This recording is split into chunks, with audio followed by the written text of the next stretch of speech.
Hello, I'm Toycat, and Donald Trump says he'll do a lot of things, but as the President of the United States, one of the first things he actually did was to sign an executive order aimed at ending birthright citizenship. That is the automatic right to become an American citizen simply for being born in America. This is a very big change, and one which arguably goes against the 14th Amendment, one which was just after the Civil War, so has all of the baggage you would expect. And so here's the question, can Trump actually just do that? That's a big question by itself, but if he does do it, then does this bring the United States of America vastly out of line with the rest of the world? Well, as someone who loves to talk about citizenships and maps, we have the perfect combination here today for this geography news video, because here is the map of the world for countries that have birthright citizenship. This is known as Just Soli in Latin, but basically every country in light blue has some version of it, or rather medium blue has some version of it. Every country in dark blue has it unconditionally, but all of the countries in grey do not have it, including now India, because they abolished it, which means greater than 50% of the world population lives in a country where your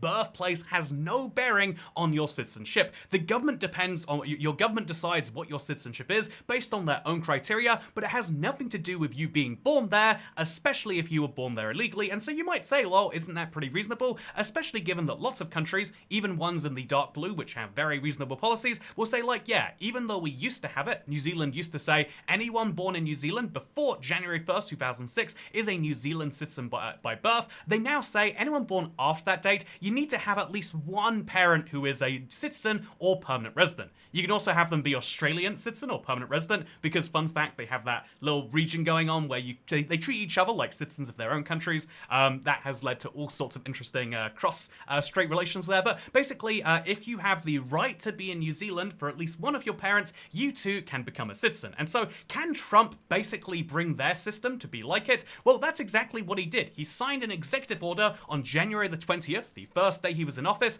and the actual executive order, it sounds bad to say ending birthright citizenship, but if you read into it, there's a brief mention to the 14th Amendment saying that it actually shouldn't mean permanent, universal, citizenship to everyone born in the United States, and instead that the new policy is going to be, starting 30 days from now, so as of February the 20th, the new policy is going to be that you need to have the person's mother, as in the human being that gives birth to you, I guess that's what they mean, actually. You know, I've opened up a minefield by accident by saying that. But the person who gives birth to you needs to be cannot be unlawfully present in the United States unless the person's father is a United States citizen or lawful permanent resident. Which is to say, if your mother is illegally in the United States, but your father is there legally, so if you were to impregnate someone who is what's the American term? An illegal alien, which sounds like something very different. But if you, very silly way to describe non-legal residents, by the way. But if you were to impregnate an illegal alien, then you could still have a citizen child from that.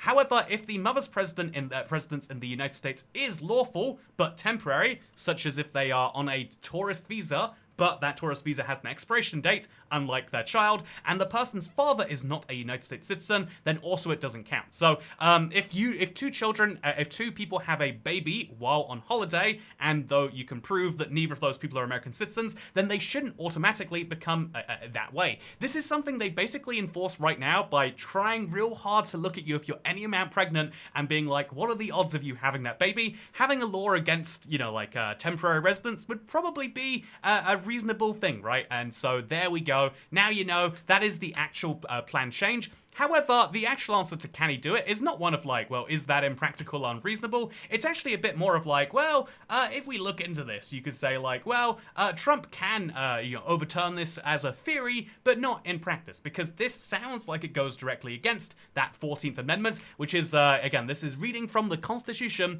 all persons born or naturalized in the United States and subject to the jurisdiction thereof are citizens of the United States and of the state where they reside. That is to say, that this executive order, where he says that if you're born but under a temporary visa, or if you're born and your father isn't a citizen, that goes directly against what this Constitution says. And the whole thing about the Constitution is it's not immutable. I recently went through all of the amendments for because I wanted to rank them all basically, but I learned that there's a couple of amendments that just cancel each other out.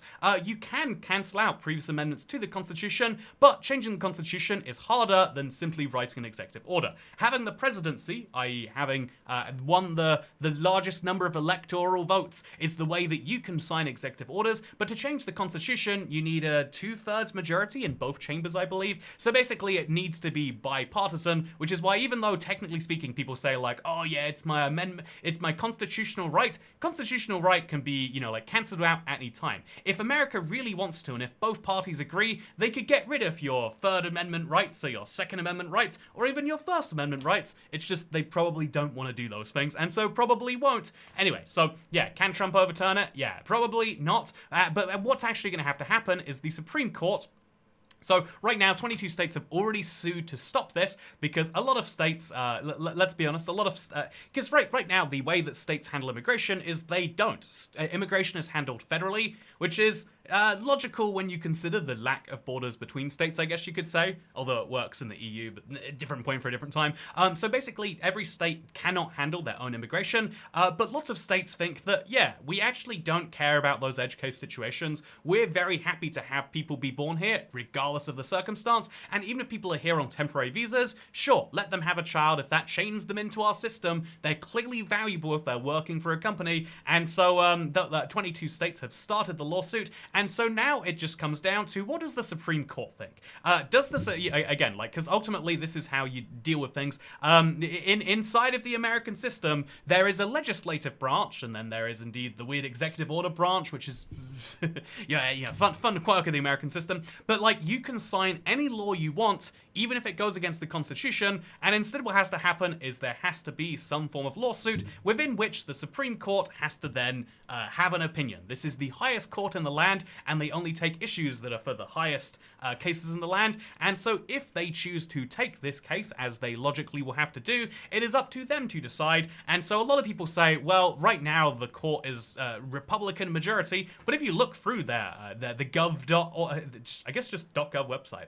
Our government website is gov.uk. I'm starting to feel like America gets a whole second-level domain just for their government. But anyway, or top-level domain even. Anyway, so the important thing here is to say that, man, I didn't realize that till just this second. But the interesting thing to realize here is that supremecourt.gov does not list the party affiliation, because even though people talk about all of these people as if she's a Democrat and he's a Democrat and he's a Republican, I think I got their party affiliations right. The actual reality is they're all meant to be impartial. They're actually appointed by presidents, and presidents aren't impartial, and presidents want to get certain results, and so try to have them lean a certain way. But in general, even if they really agree with a president on something and they love his policy, if something is unconstitutional, then they will rule it as unconstitutional. And so will it be that America has a New Zealand-style system set up, or indeed, if you look at most of these blue countries, a Germanic system, a Ukrainian system, a Mongolia system?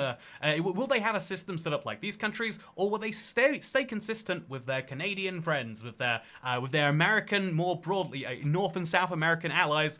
Well, that kind of depends on how you think that case is going to go. But for now, legally speaking, if you have a child in the United States in the next 30 days, it will still be a citizen, but after that point, it comes down to how you think that legal case will go. And so if anyone here is, wait, I guess I can't take advantage of this. If anyone here is pregnant and is gonna give birth in the next 8 months, but doesn't look visibly pregnant, so can still board a plane to the United States, it might be your last opportunity to gain United States citizenship by sneak. But otherwise, yeah, I think this doesn't affect many people outside of like visa holders on very particular visas where you don't have, I think H-1B is the famous one. Yeah, that is something very interesting, but also very niche. And so where does that go? The answer is it's not that far. But that's why I figured we'd go through it today. And also why I figured I should point out that, yeah, you can't do that for most countries if you want to. And is that a good thing? I think it's worth having that discussion, especially as people, if you're watching this video from anywhere inside of the Americas, is it a good thing? I think you could broadly say there are more goods than bads, but are there bad things that can be fixed about it to bring it into line with the Australian or New Zealand system? Well, that's a question you have to ask yourself. But here's a great Wikipedia article to dive into, as well as the idea of the exact opposite if you feel like it. And if you want to learn about how citizenship works in some of the goofier countries, I'd recommend giving this article a read. But otherwise, thank you for watching. I hope you all enjoyed, and second channel, don't care. Good, but I mean, apparently I do care. We got basically daily videos over here. And I'll keep you up to date with the geopolitics of the world for as long as there are weird things happening with it. Goodbye.